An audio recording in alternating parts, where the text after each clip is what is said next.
بعض لوگوں کا یہ کہنا ہوتا ہے کہ ہمیں والدین بھی نصیحت کرتے ہیں اور اسکول کالج میں ادارے میں جاتے ہیں تو وہاں اساتذہ بھی ہمیں نصیحت کرتے ہیں، بالخصوص طلباء بعض اوقات اس بات کی بڑی شکایت کرتے ہیں کہ دیکھو جی بڑا بھائی بھی ہمیں بٹھا کے دیر تک لیکچر دیتا ہے، پھر ہمیں یہ کہا جاتا ہے کہ جمعے والے دن بھی وقت پر آؤ، وہاں بھی تمہیں نصیحتیں سننی ہیں۔ نوجوانوں کی طرف سے بعض اوقات یہ بات سننے کو ملتی ہے کہ آخر ہم کتنی کو نصیحت سنیں، ہر آدمی ہمیں سمجھا رہا ہے، ہر آدمی ہمیں لیکچر دے رہا ہے، ہر آدمی ہمیں اپنے تجربات سے آگاہ کر رہا ہے، تو آخر ہم کتنا کو اس لیکچر کو سنیں، یہ بعض اوقات وسوسہ آتا ہے۔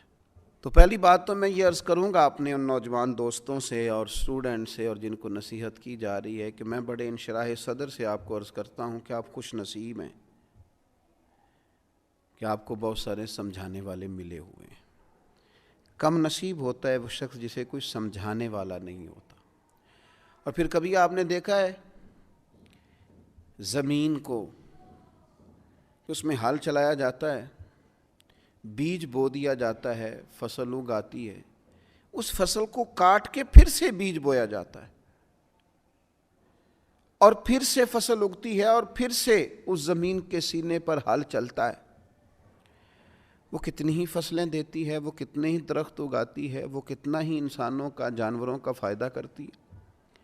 کتنے ہی لوگوں کو غذا اور خوراک مہیا کرتی ہے، لیکن کبھی یہ نہیں کہتی کہ آخر میں کتنا کو ہل چلاؤں گی، میرے اندر کتنا کو بیج بویا جائے گا۔ لیکن وہ زمین ہے، اس کے سینے کو اللہ نے اتنی وسعت دی ہے کہ ہر آنے والا بیج اپنے سینے میں قبول کرتی ہے اور ہر موسم کا نیا پھل اور نئی فصل اور نئی سبزی قوم کو فراہم کرتی ہے۔ تو سینہ بڑا رکھیں۔ آپ مختلف قسم کے بیج جب اپنے سینے میں بوئیں گے اور مختلف قسم کے نیک، اچھے اور سمجھدار لوگوں کی رائے اور نصیحت آپ حاصل کریں گے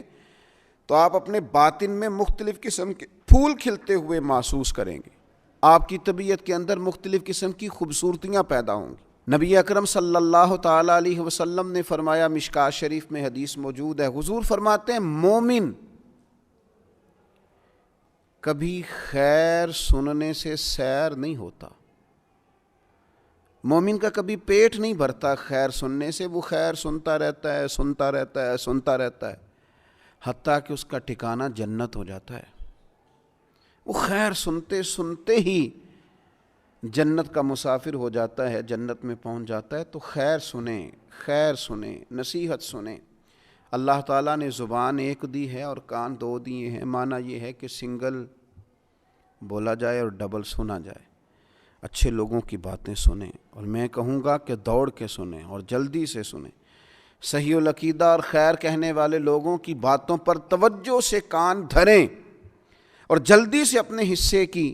خیر اکٹھی کریں۔ یہ آپ سن کے تو دیکھیں، یہ جو آپ خوبصورت چیزیں سنیں گے یہ سوچوں کو خوبصورت کر دیں گی، یہ طبیعت کو خوبصورت کر دیں گی، یہ مزاج کو ٹھنڈا کر دیں گی، یہ لطافت پیدا کر دیں گی۔